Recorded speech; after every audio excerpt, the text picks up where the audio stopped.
নেই গ্যাস কেনার সামর্থ্য, 81% মানুষ রান্না করেন কাঠ কয়লায়। ফ্লপ নাকি মোদির উজ্জ্বলা যোজনা? উজ্জ্বলার ছায়া আবার প্রশ্নবিদ্ধ, কতটা কাজে আসছে প্রকল্প? গ্যাস কিনে রান্না না করা নিম্ন আয়ের পরিবারের বাস্তব ছবি। কাঠ আর কয়লার বন্দি দশা, উজ্জ্বলা যোজনা কি সত্যিই সাহায্য করছে?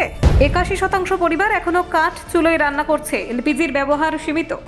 সিলিন্ডারের দাম আর পরিবহন খরচে স্তব্ধ নিম্ন আয়ের মানুষ। মহিলাদের ভোট নয়, পুরুষরাই নির্ধারণ করছে রান্নার জ্বালানি। উজ্জ্বলা সংযোগ পেলেও কার্যকর ব্যবহার কতটুকু? সমীক্ষা বলছে শকিং সত্য। করোনার পরে নিম্ন আয়ের পরিবার আবার কাঠের দিকে ফিরে যাচ্ছে।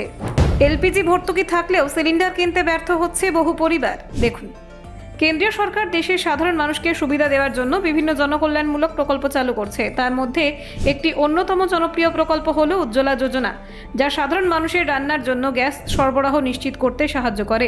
এই প্রকল্পের মাধ্যমে নিম্ন আয়ের পরিবার ও এলপিজি সিলিন্ডার পেতে পারেন, যাতে তাদের রান্নার কাজ সহজ হয় এবং স্বাস্থ্য ঝুঁকি কমে।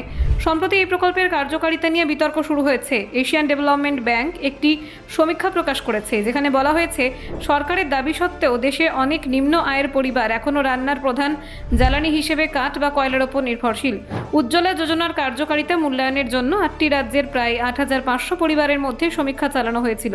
সমীক্ষার ফলাফলের ভিত্তিতে দেখা যাচ্ছে 83% পরিবার গ্রামীণ এলাকা এবং বাকিরা শহর অঞ্চলের বাসিন্দা।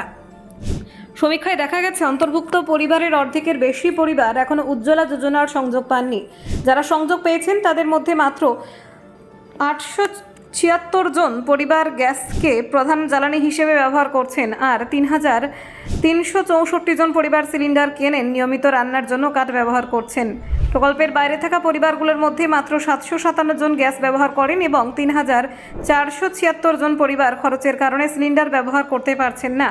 রিপোর্ট অনুযায়ী প্রায় 81% পরিবার এখনও রান্নার প্রধান জ্বালানি হিসেবে সম্পূর্ণভাবে গ্যাস ব্যবহার করতে পারছে না। অর্থাৎ উজ্জ্বলা যোজনার প্রকৃত প্রভাব এখনও সীমিত। সিলিন্ডারের দামের প্রায় 30% ভর্তুকি থাকলেও অনেক পরিবারের কাছে তা যথেষ্ট ব্যয়বহুল। এক সিলিন্ডার কিনতে প্রায় 900 টাকা খরচ করতে হয়, যা 12 মাসে 12টি সিলিন্ডার হলে পরিবারের জন্য অনেক বড় খরচ।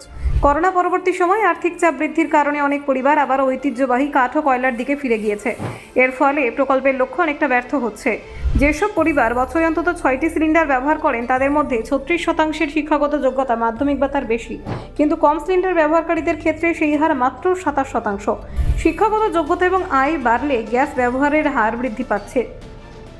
সমীক্ষায় দেখা যাচ্ছে 56% পরিবার বাড়িতে সিলিন্ডার ডেলিভারি পান, বাকিরা নির্দিষ্ট কেন্দ্রে গিয়ে তা সংগ্রহ করতে হয়।